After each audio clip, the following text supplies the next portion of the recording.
동방 박사들이 예수님에게 선물했어요. 몇 가지 선물? 세 가지. 황금, 유향, 모략. 세상에서 금자 들어가는 것으로 소중한 위에 있다면 어떤 게 있을까요? 금자 들어가는 새 금 중에서 어떤 게 있을까요?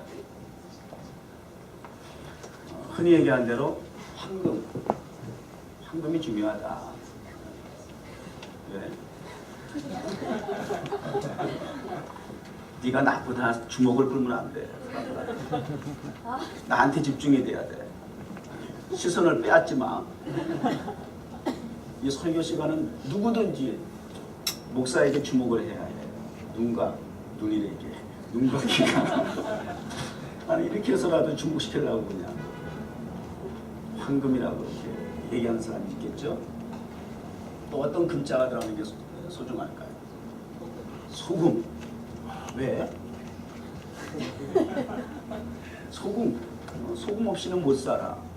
그렇게 그렇죠. 모든 식재료에도 그렇고 성경에서도 강조하는 부분이. 그 다음에 또 한 가지 금자가 들어가는 것도 중요한 게 있다면 어떤 게 있을까요? 네? 지금 황금, 소금, 지금 알고 대답하는 거야? 내가 원하는 대답을 알고 지금 대답하는 거야. 그래서 어느 남편이 아내한테 이렇게 문자를 보냈다고 그래요. 세 가지 금 중에 가장 중요한 게 무엇이 있을까? 그랬더니 그 아내가 바로 메시지를 보냈어요. 현금, 지금, 입금.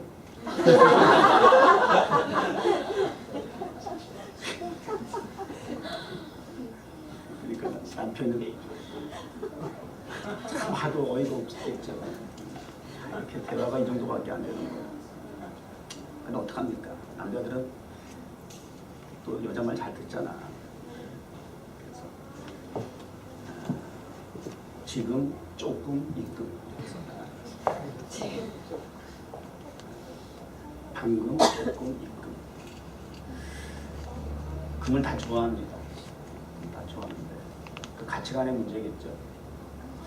오늘 말씀을 통해서 우리 그리스도인의 가치관이 어디에 있는지 살펴보도록 하겠습니다. 오늘 말씀의 제목은 스타킹이라고 그랬어요.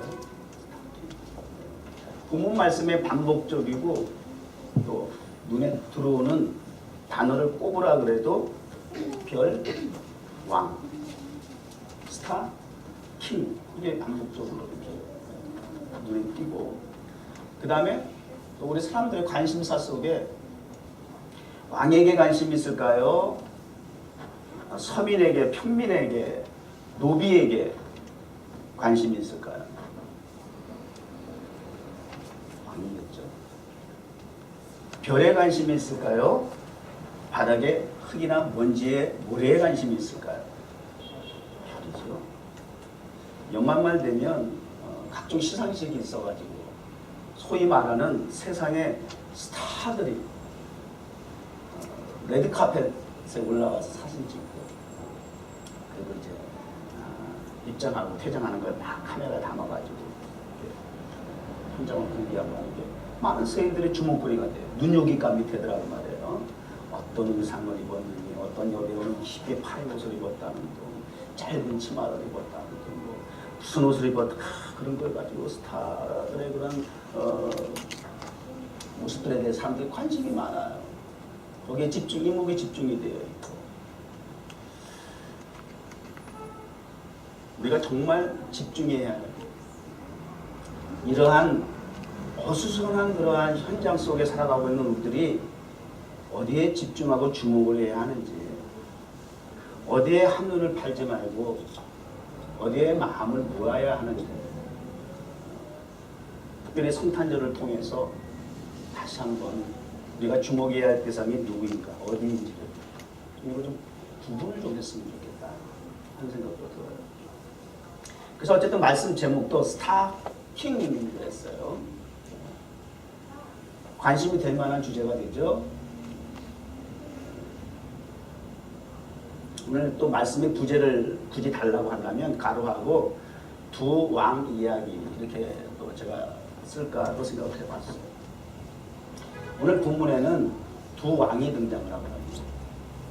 왕 쭉 나오는데 하나는 헤롯 왕이라고 하는 것과 또 하나는 그냥 아직은 뭐 누구 어느 왕 그러지는 않았지만 유대인의 나실 왕, 유대인의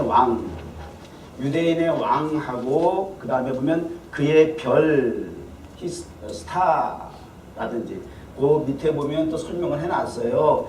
그리스도가 어디에서 나겠느냐. 알고 보니까 그 별은 왕은 그리스도구나 라고 이렇게 또 보다 구체적인 그런 정체가 드러났죠.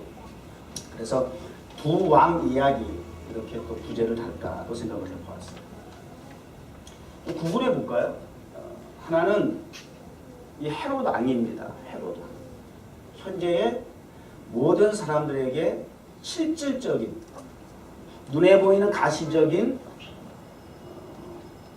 주목하고 있는 그리고 영향 아래에 있는 일반 세상 백성들이 볼 때에는 헤롯 왕이 마땅히 주목을 받게 되어 있죠. 유대인의 왕으로서는 그분이 현재적으로는 실제적으로는 현상적으로는 왕이죠. 근데 이 왕은 어떤 왕입니까? 결론적인 부분을 보게 되면 이 땅에 태어날 메시아 예수 그리스도의 탄생을 두려워한 나머지 그때로부터 예수의 탄생으로부터 시점에서 두 살 난 아이들은 남자 사내 아이들은 다 죽여라. 이게 헤롯 왕의 정체입니다. 세상의 왕은 세상에서 군림하는 독재하는 왕들의 유형은 정도의 차이는 있지만 거기서 거기입니다. 지나간 인류 역사 속에서 세계를 정벌을 하고 정복을 하고 토벌을 하고 그래서 히어로와 같은 인물로 세워졌던 사람이라 할지라도 다 그들의 공통점은 특징은 지배욕입니다. 자신이 가지고 있는 그 권력이라고 하는 걸 통해서 약자를 지배하는 겁니다. 통치하려고 하는 겁니다.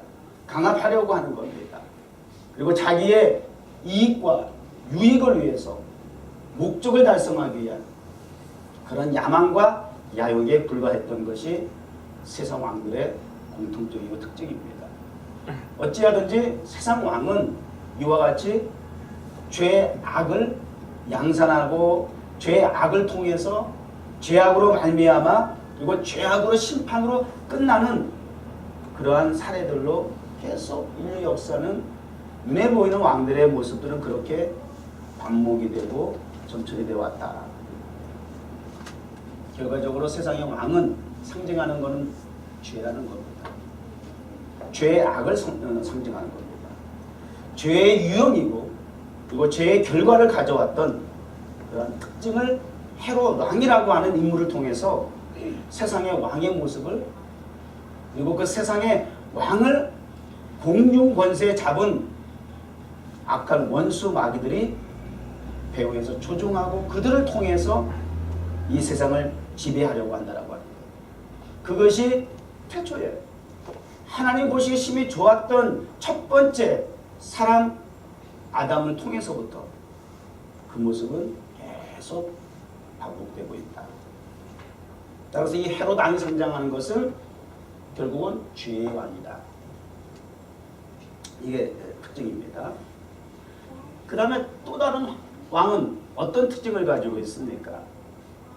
이렇게 세상의 왕과 달리 죄악으로 통치되어 있고 죄악으로 말미암아 사람들에게 고통과 신음을 안겨다 주고 있는 이러한 철저한 세상적인 인간적인 마귀적인 죄악의 도구로서 통치하고 있는 이 세력들에 대해서 이 헤롯 왕과 같은 이러한 죄악의 유형에 대해서 흔히 말하는 대로 범죄와의 전쟁. 하나님은 태초에 아담이 범죄한 이후로 죄가 왕노릇하면서 인간을 다스리고 통치하게 된 이후로부터 하나님은 범죄와의 전쟁을 사실은 선포한 겁니다. 그 범죄와의 전쟁에 하나님은 당신의 전부를 투자합니다. 당신을 그 범죄와의 전쟁에 당신의 몸을 던집니다. 그래서 인카네이션, 육신이라고 하는 인류 최고의 최선의 사건을 통해서 이 땅에 오시게 된 겁니다. 죄악으로 죽어가는, 죄가 왕노릇해서 영벌받을 수밖에 없는, 하나님이 보시기에 좋았고 하나님의 모양과 하나님의 형상을 닮은 그 인간들이 처절하게 피비린내 나는 죄악 속에서 죽어가는 그 영혼들을 불쌍히 여기시고 그 죄악의 통치에서 자유를 주시기 위해서, 해방을 주시기 위해서, 엑소더스 하기 위해서 하나님의 특단의 조치를 통해서 당신의 몸을 던집니다. 그래서 이 땅에 오시게 되는 거죠. 그 사건이에요. 그 사건이 성탄절의 의미예요. 오늘 그 사건 속에 이 한 별, 그리고 그 별이 상징하는 유대인의 왕일 뿐만 아니라 만왕의 왕으로서 이 땅에 오시게 되었고, 그래서요 로마서 1장에서 5장 또 전체적으로 맥락이 다 같습니다만 이런 부분을 설명하는 거예요. 5장 21절 마지막 절에 이렇게 결론을 내려요. 죄로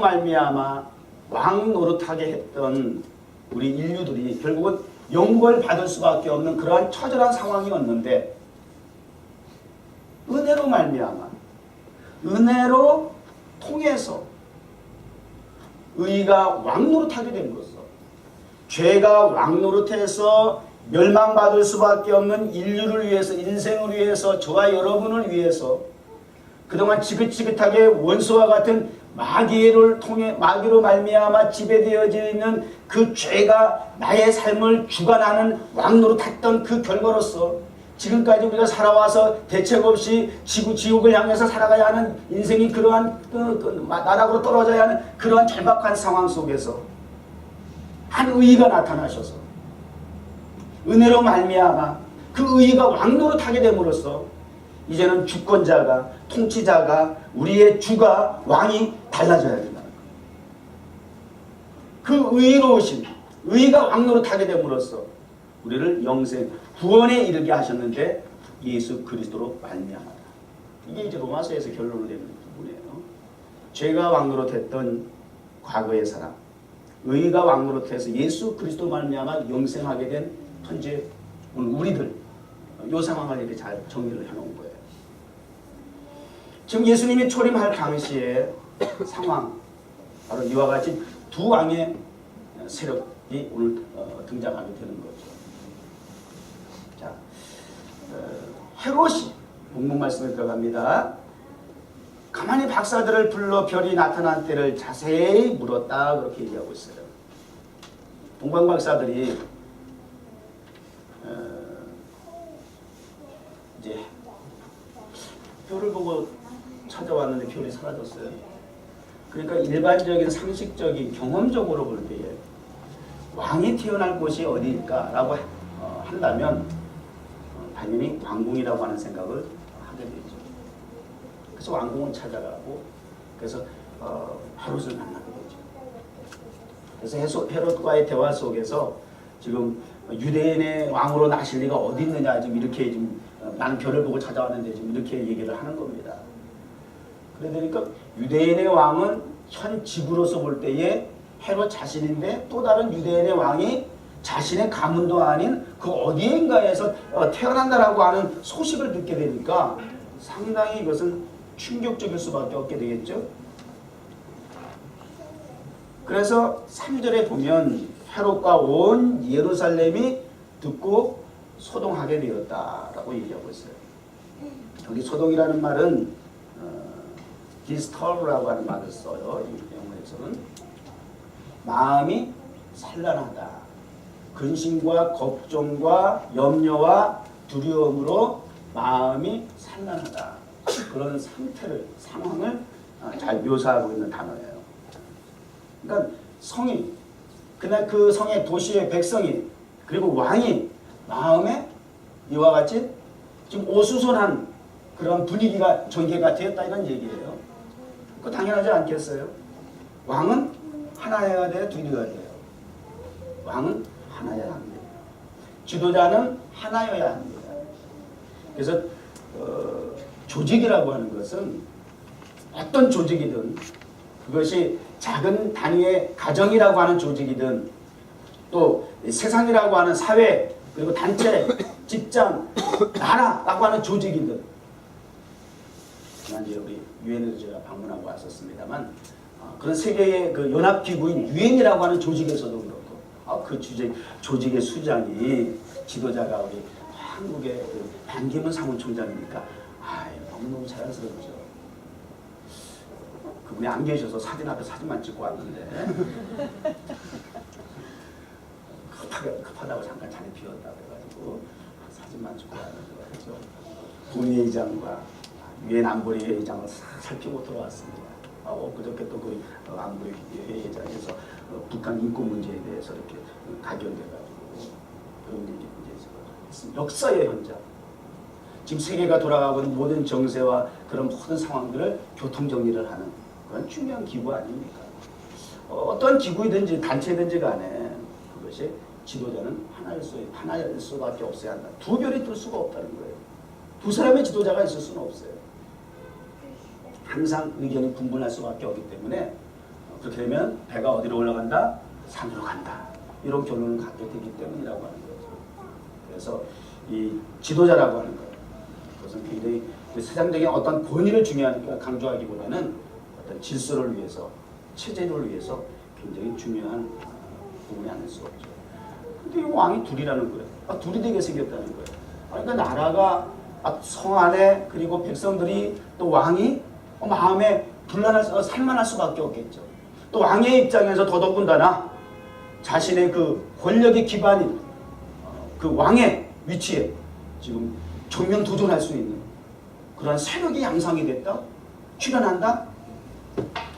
북한 김정은이 자기 삼촌이라도 자기의 고난에 도전할까봐 미리 아예 싹을 잘라버리는, 처형시키는 일들. 이런 이들이 이 세상 권력자들이 갖고 있는 그 속성이에요.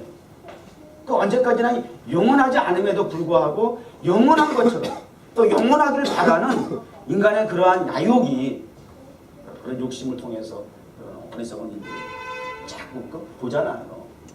후세인의 그 마지막도 우리가 현대사회를 통해서 우리가 보기도 하고, 세상에 독재를 하고 지배를 했던 사람들의 마지막 가는 길들을 우리가 다 보면서, 그걸 보는 지도자들 또한 느끼는 것이 있을 텐데도 불구하고 자기는 절대 그러지 않을 거라고 하는 그러한 착각 속에서 계속 지금 그런 독재자들로 말미암아 많은 사람들이 신음과 고통 가운데 있게 되는 거죠.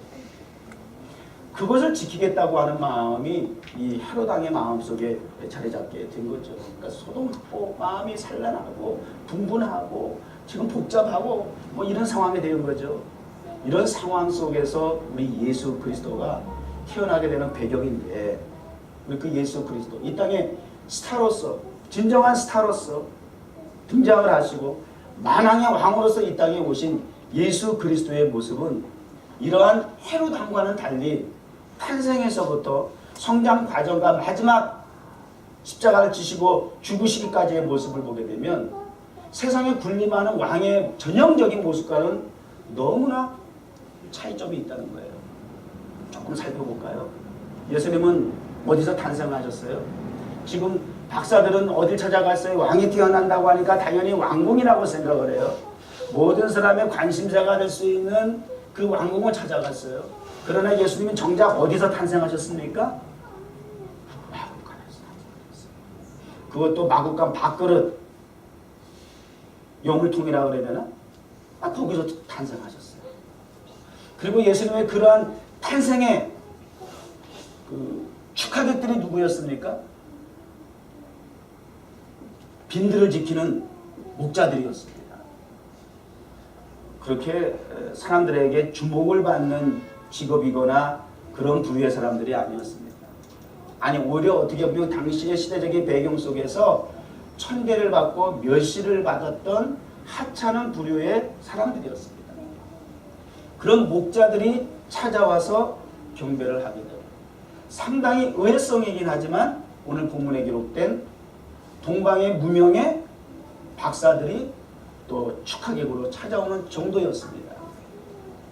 그렇게 축하를 할 정도로 그렇게 세상이 알지 못하는 가운데에 정말 낮고 천한 가운데에 왕궁이 아닌 마국간의 말구 위에서 탄생을 하셨다. 성장 과정은 또 어떻습니까? 태어나면서부터 헤롯 왕을 통해서 피난 망명을 가셔야 했던 그런 처지, 그리고 갈릴리라고 하는 촌에서 성장을 하셨는데 그 예수 그리스도의 소년 시절과 그 청소년 시절은 거의 기록이 없어요. 단지 6월절에 어머니 아버지 따라서 성전에 올라갔다가 예수님 잃어버린 사건, 뭐 이 정도 기록이 되어 있고 거의 기록이 없다는 거예요.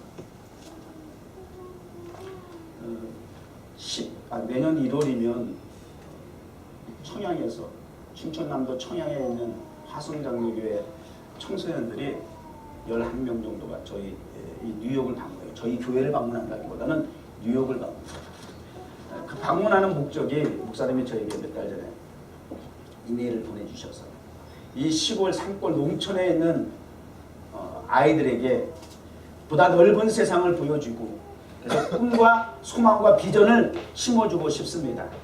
목사님, 세계 제일의 도시 뉴욕에 계시는데 길을 좀 열어주실 수 없겠습니까? 이런 메일을 받았어요. 맨하탄에 목회하니까 참 다양한 그 메일을 받아요. 그리고 지난 10년 동안 정말 이 맨하탄에 출입했던 많은 그 다양한 사람들, 또 그분들 속에 또 오지와 외지에서 선교하는 선교사님들 많이 다녀가셨죠. 그래서 그렇게 차 한 잔이라도 대접한다면 그것도 하나의 귀한 사역이 아닐 수 없다. 또 그것이 이 맨하탄이라고 하는 특수 상황 속에서 교회를 세워졌기 때문에 또 계획된 것은 아니지만 또 하나님의 어떤 선택 가운데서 우리 교회가 마땅히 해야 할 부분이기도 하겠다. 이런 생각도 하면서 지난 10년을 사역을 했고요.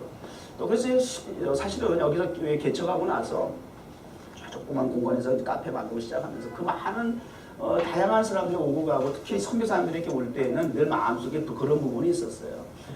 이 건물을 하나님께서 성전으로 주신 다음에 10년 전에는 2층이 제부할 층이거든요. 천장도 높고 밖에서 볼 때 그냥 제일 눈에 띄고 2층을 카페로 하고 3층을 예배당으로 하고 4층, 6층 여기는 게스트룸으로 해가지고 외부에 이렇게 선교사님들 특별히 손님들 오시면 이렇게 숙소로 제공하고 하면 이 맨하탄에서 이 사역 진짜 괜찮겠다. 사역을 해보니까 그런 생각이 들고 필요한 부분들을 이렇게 느끼게 되니까 그렇게 했으면 좋겠다라고 하는 마음의 소원이 생겼던 거죠. 그만큼 이 사역지 이 맨하탄이라고 하는 이곳의 특징이 그렇다는 말이죠. 근데 아니나 다를까 한두 개인이 이렇게 왔다 갔다 하는 건 그렇게 섬길 수 있는데 아이들이 11명, 10명 오고 어른이 5명 오고 막 이런 데니까는 제가 그 메일을 받으니까 얼마나 부담스럽겠어요. 어떡하라고 이런 거 있잖아. 아니 몇 사람 되면 여기저기 이렇게 한두 사람씩 홈스테이라도 시킨다든지 뭐 우리 집이라도 모시고 가서 차 한 대로도 뭐 이렇게 여행도 좀 시키고 할 수 있는데 이거는 뭐 제가 감당할 만한 그런 수준은 아닌 것 같아. 그래서 마음에 왕부담이 사실 왔었죠.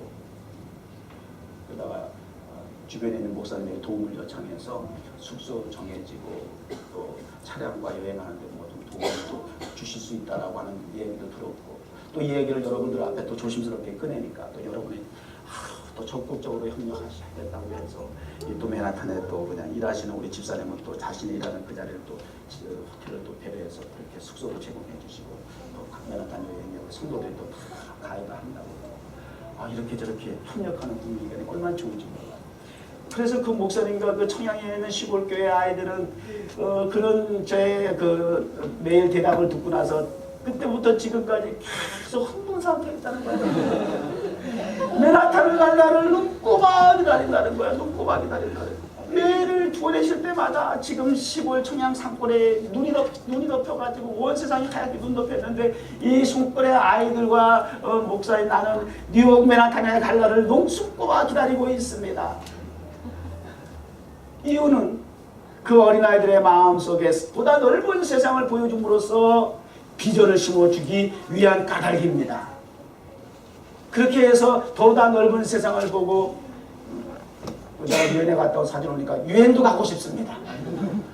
그런 유엔의 지도자가 나올 수 있는 인물이 여기 이곳에 있을 줄 누가 알겠습니까? 그런 인물들을 배양하고 배출했으면 좋겠습니다. 그래서 이 산골 시골의 목회자이지만 그런 꿈을 우리 어린아이들에게 심어주고 싶습니다 라고 하는 것이 뉴욕을 방문하겠다고 하는 취지예요. 감동이 됩니까?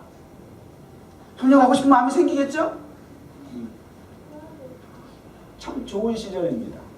그렇게 해서 던진 메일 한 통이 저에게는 왕부담이랬지만 결과적으로 1월 중순에 오게 됐어요.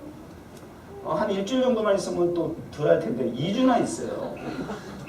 아니 저는 하루도 그냥 그 상황 때문에 아주 머리가 복잡해요.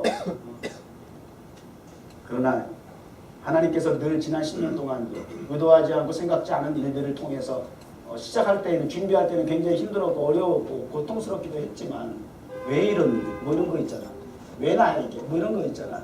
그러나 결과적으로는 하나님께서 합력할 손을 이루게 하셔서 뭐든지 하나님께서는 유익되게 하게 하셨다라고 하는 것을 우리가 또 간증해 왔고 또 그런 경험이 있는 만큼 이번에도 하나님의 특별한 섭리와 뜻이 있는 줄 믿습니다.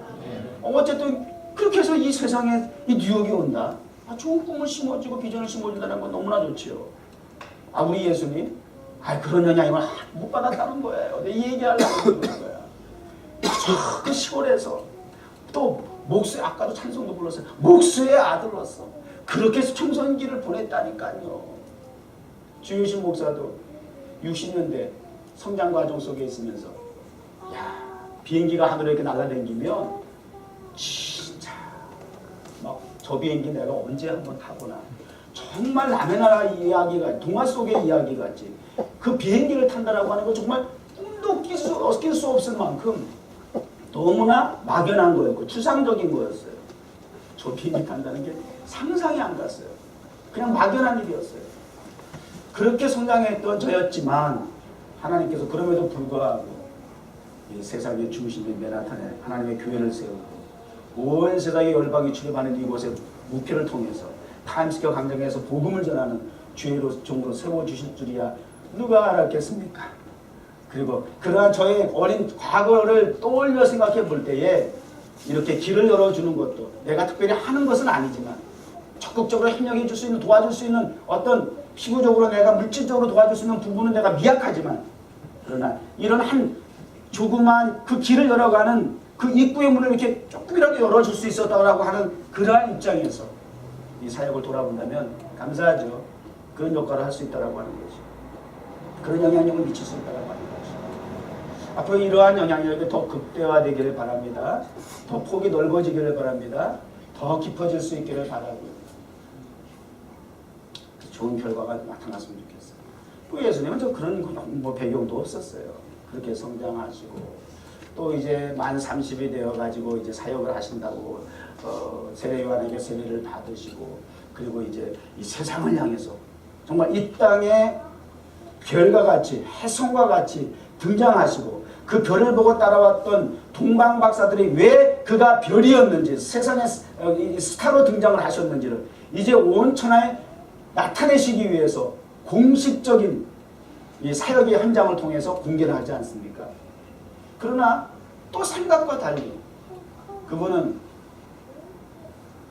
주변에 많은 사람들이 따르긴 했지만 영향력 있는 지도력 있는 기득권이 있는 그러한 사람들을 규합을 하거나 모아서 그들을 지도해서 그들을 조직화해서 세상 왕처럼 힘을 키우기 위한 그리고 세상을 통치하기 위한 그러한 권력 추구의 그런 형식으로 사역을 해 나가신 것이 아니라 그저 무명의 또 일반 대중이 기피하는 소위 말하는 죄인의 그룹에 해당하는 가난한 자를 찾아서, 병든 자를 찾아서, 세리를 찾아서, 또 심지어는 뭡니까? 창녀를 찾 이런 부류의 사람들과 만나고 그들을 통해서 또 제자를 삼는 또 그 택하시고 삼는 주님의 모습 또한 이와 같이 무명의 사람들을 귀 앞에서 제자 삼고 훈련시키시고 또 어느 정도 사람들이 군중이 대중이 막 모일 때 12명으로 되겠어요? 그거 가지고 세상 바꾸겠어요? 그거 가지고 왕으로서 영향력을 미칠 수 있겠어요? 더 많은 제자를 삼아서 12명이 아니라 120명, 1200명을 만들어도 될까 말까 한 그런 상황 속에서 숫자에 연연하지 아니하시고 그렇게 사람을 모으는데 자신의 관심사와 자신의 열정을 쏟아붓는 것이 아니라 심지어는 마지막에 주께서 체포되시는 과정 속에서도 제자 베드로가 검을 꺼내게 되니까 검을 도로 집어넣어라. 검을 쓰는 자는 검으로 망할 것이야 라고 가르치시고 순수하게 무저항 그리고 체포되으셨던 예수님의 모습 기억나십니까? 이게 지금 이 세상의 헤롯 왕과 다른 이 땅의 스타로서 왕으로 오신 예수님의 지금 모습을 지금 우리가 얘기하는 거예요. 어떤 차이점이 있는지. 저는 또 어제 우리 뉴욕의 브루클린 경찰 2명이 흑인에게 총 맞아 죽었잖아요. 차 안에서 순찰차 안에서 밥 먹고 있는데요. 개도 먹을 땐 건드지 말라는 거예요. 참 이 무식한 그냥 와서 그냥 밥 먹는 경찰들을 향해서 머리다가 총을 쏴가지고 경찰들이 집사해버렸어요. 그리고 이미 SNS에다가 공지를 했다고 그래요. 경찰이 흑인을 1명 죽이면 경찰을 2명을 죽일 거라고 말이죠. 그러고 나서 범행을 저질렀다는 거예요.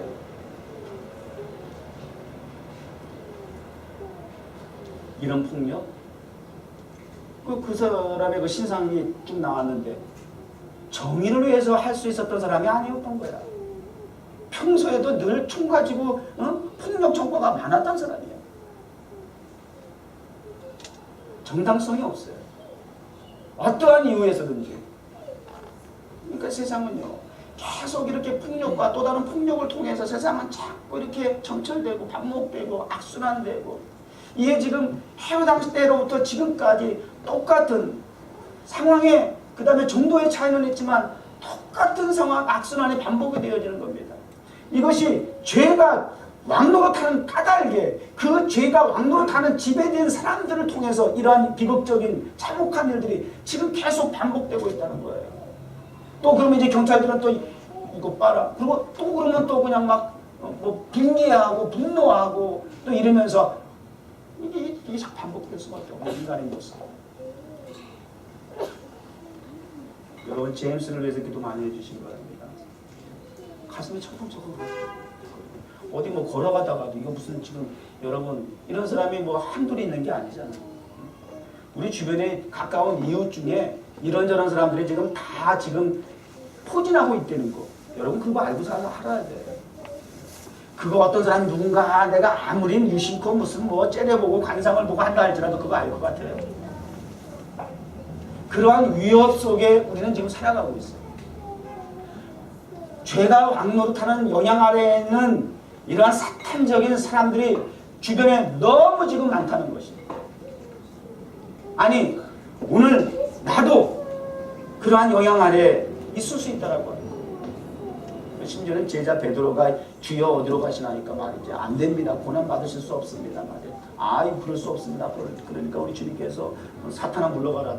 주는 그리스도의 살아계신 하나님의 아들입니다라고 위대한 신앙 고백을 받고 칭찬을 받았는지 순식간에 사탄아 너희들도 이렇게 사탄이 우리를 지배하고 우리에게 왕노릇하기 위해서 다가와서 우리를 조종하려고 한다라고 하는 것.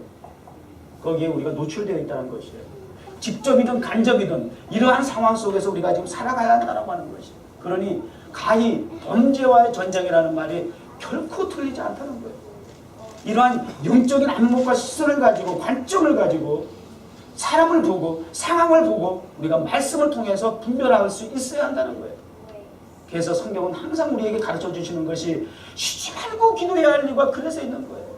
쉬지 말고 기도해야 할 이유가.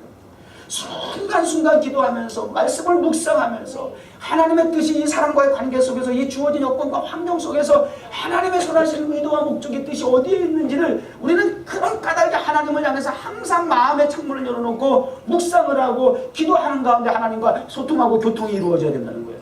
그래서 하나님의 지시와 인도를 받아야 된다는 거예요. 별은 밤하늘에 떠있는 별만 별이 아니라 별의 인도를 받아야죠. 예수 그리스도의 인도를 받아야죠. 이 땅에 우리를 인도할 분은 오직 예수 그리스도밖에 없어요. 그분의 인도를 받기 위해서 철저하게 우리는 마음의 창문을 열고 그분을 향해서 시선을 주목해야 한다는 것이. 잃어버리면 안 돼. 잃어버리면 동방박사와 같이 엉뚱한 짓 하는 거야. 왕궁에 들어가가지고 인간적인 방법과 수단을 통해서 왕궁에 들어가서 그 문제를 해결하려고 했는데 결과적으로 그 일에 대한 결과는 어떻게 돌아왔어요?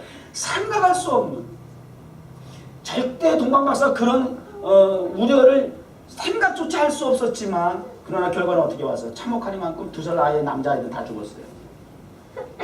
이게 한순간에 우리가 별을 잃어버리고 예수를 잃어버리게 되면, 복음의 본질을 놓치게 되면 이런 엄청난 낭패를 만났어요. 오늘 교회가 왜 세상에 빛과 소금이 되지 못했는가? 왜 교회가 세상에 손가락질 받고 조롱거리가 되었는가? 이런 것들을 주목해요. 교회의 본질인 별을, 예수 그리스도를 목적하고 바라보지 아니하고 놓쳐버렸어요.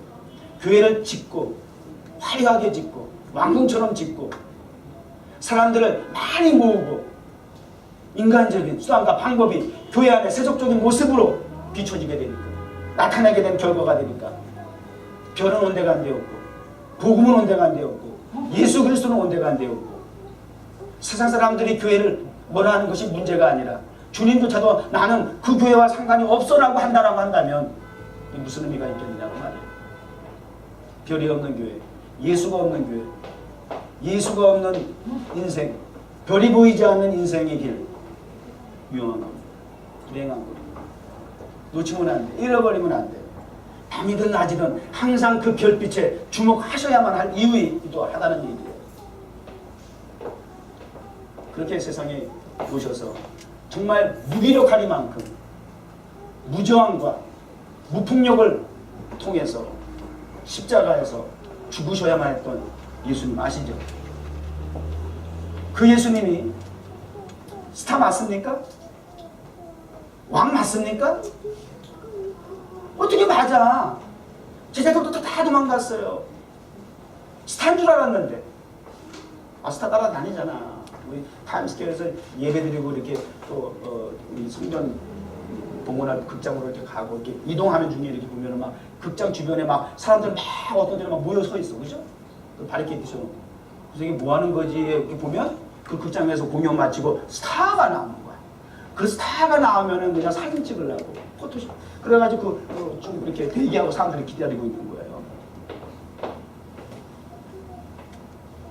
그래서 우리 이제 타임스퀘어 성전 극장을 성전을 하게 되면 저 레드 카펫을 깔까. 레드 카펫 깔린 교회. 그래서 우리 교회에 들어오는 사람들은 다 레드 카펫을 통해서 밟고 들어와요. 왜 그런지 아세요? 그럴 만한 자격이 있어. 여러분은 표입니까? 여러분은 스타입니까? 레드 카펫을 밟을 자격이 있어. 그 주변에서 뭘 사진을 찍는 건 안 돼요. 여러분이 밟고 들어오세요. 앞으로 제가 그 생각도 해요. 레드 카펫 깔 거예요. 그래서 들어오는 사람마다 다 스타. 그런 자부심과 자기의 정체성을 알라고 말해요. 아니 이미 하나님이 여러분 스타라고 말씀해 주셨죠? 그래서 1년 전에 이 주인 건물주인 오바댜 할아버지가 1년 전이에요? 무슨 한 2년 됐나? 예배 끝나고 나서 성전에 막 흥소수라고 들어왔잖아요. 유대인으로서 이 교회 이 입구에 절대 들어오지도 않고 절대 상관도 안 하려고 하고 이러던 사람이 스스로 여기 문 열려있는 예배당에 들어와가지고 올스타 위주 그랬잖아요. 저보고 올스타 위주래. 모든 별들이 너와 함께한다.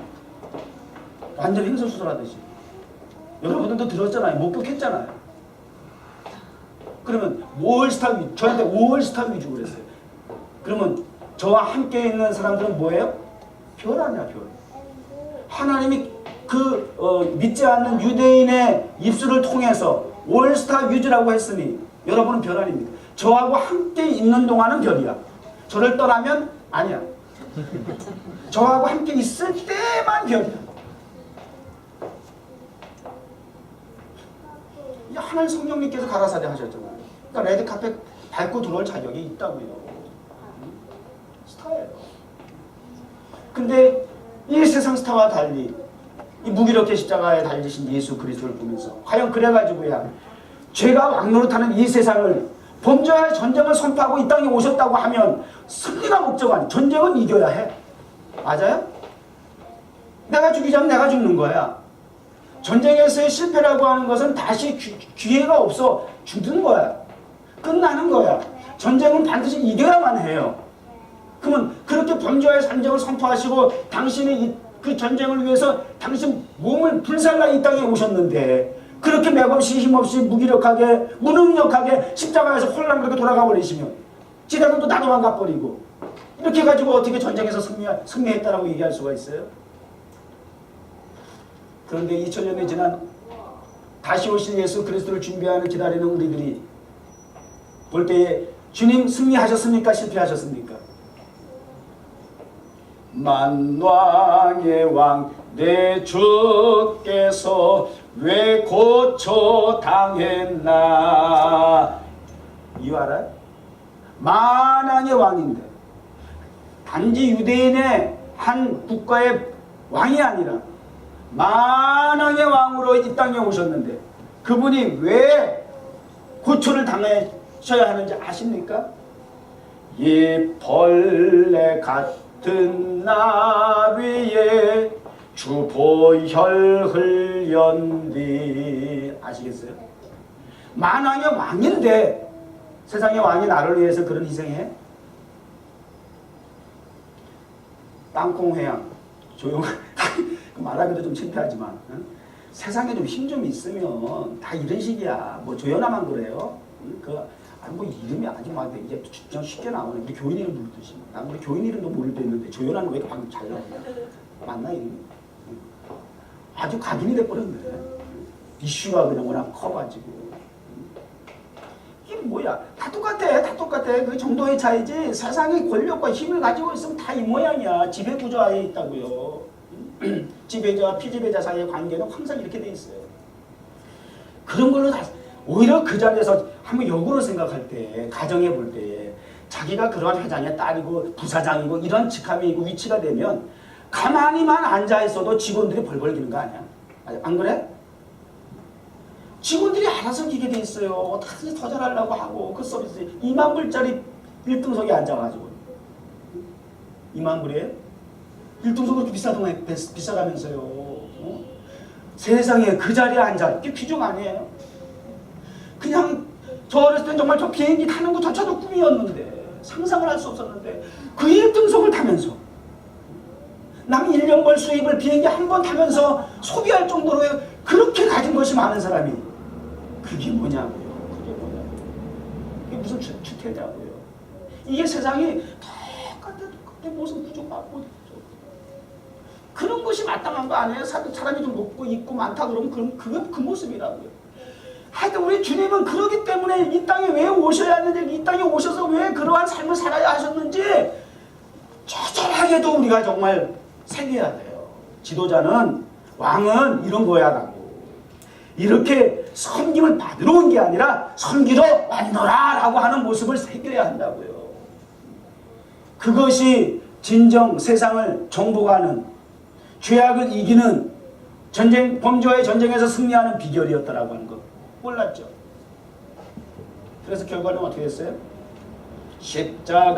십자가 내가 처음 볼 때에 나의 마음에 큰 게 뭐죠? 나의 마음에 큰 고통, 먼저는 고통이 사라져 오늘 믿고서, 지금 믿고서 내 눈 밝아져. 어떻게 됐어요?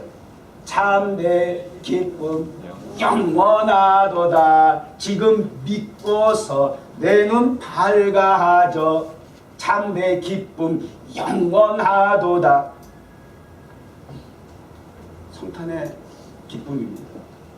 오늘 결과적으로 교를 다시 보게 되니까 매우 크게 기뻐하다 5번이죠.